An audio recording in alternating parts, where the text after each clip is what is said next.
নমস্কার বন্ধুরা, সোমাস লিটিল ওয়ার্ল্ডে সবাইকে স্বাগত জানাই।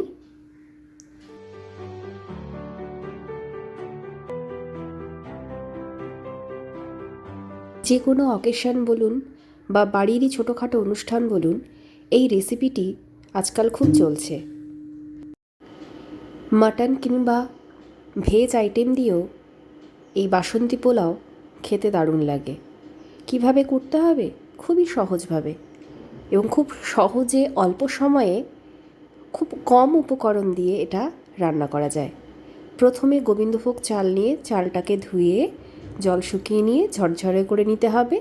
তারপর ঘি, নুন, একটু আদা বাটা আর কিছুটা হলুদ দিয়ে চালটাকে ম্যারিনেট করে রেখে দিতে হবে কম করে 15 থেকে 30 মিনিট।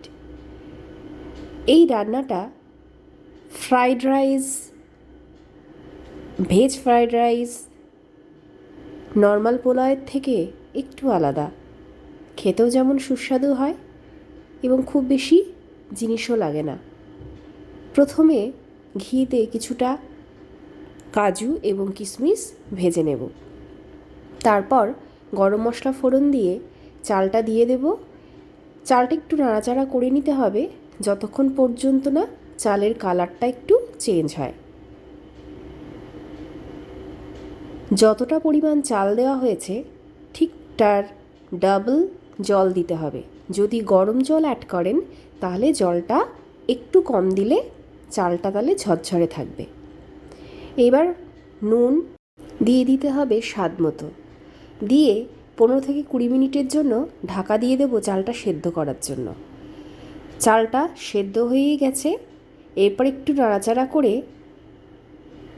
এর মধ্যে কয়েকটা কাঁচা লঙ্কা অ্যাড করে দেবো গ্যাসের ফ্লেমটা অফ করে দিয়ে।